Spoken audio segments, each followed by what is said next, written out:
Hey guys, this is Daniel from dltReviews, and this is our full video review of the cell.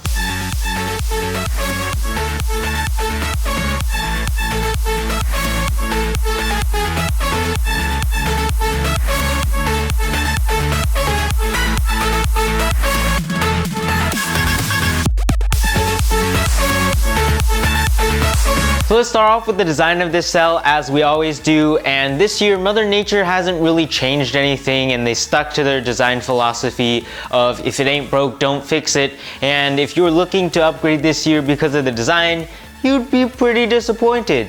And as always, there are two versions of this cell, one being the plant version and one being the animal version. The real big difference here is that the animal version is lacking the chloroplast and cell wall that the plant version does. And keep in mind that Mother Nature does charge more for the plant cell just because of the extra features, and that would be an extra $100 added on to the regular retail price of the animal cell, which is $650 currently if you buy it on Amazon. Moving on to the specs, the cell is packing a powerful state-of-the-art nucleus chipset which powers the cell and holds all the DNA to control how the proteins are made, therefore controlling the structure and functions of the organism. These little strands of DNA are called chromatin, by the way, and inside the nucleus chipset there's a small dense CPU, or as I like to call it, the cell processing unit, dubbed the nucleus, or whatever you want to pronounce that as, which is where the assembly of ribosomes begin.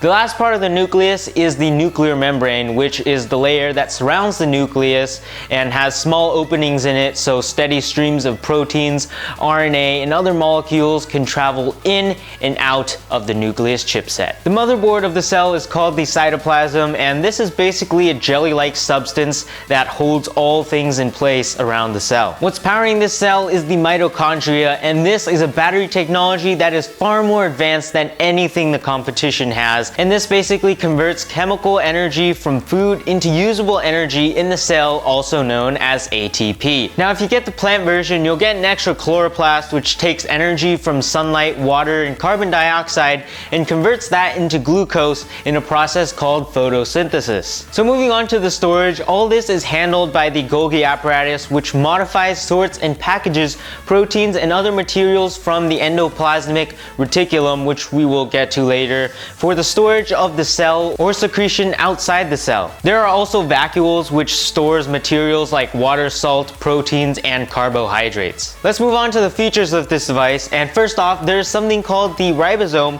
which are strands of RNA bunched together, and it assembles proteins by attaching amino acids together. There's also the smooth endoplasmic reticulum and the rough endoplasmic reticulum. The rough being the part where proteins released from the ribosome are synthesized, and smooth being the part where lipid parts of the cell membrane are made. Now if you are planning on picking up the plant model, there is another feature which I mentioned before, and that, my friends, is the cell wall. It's the outer layer that provides support and protection and will hold up the entire plant cell, and it's what makes the plant cells look like bricks. And in conclusion, do I think the cell is worth it? Well, considering that there are no other options out there on the market, yeah, sure, but there aren't really any changes from previous models, but that's probably because Mother Nature has no competition and they don't have the drive to innovate anymore. But tell us what you guys think down in the comment section down below, and yes, it is the end of the video, so if you liked it, please hit that like button down below, and also hit that subscribe button,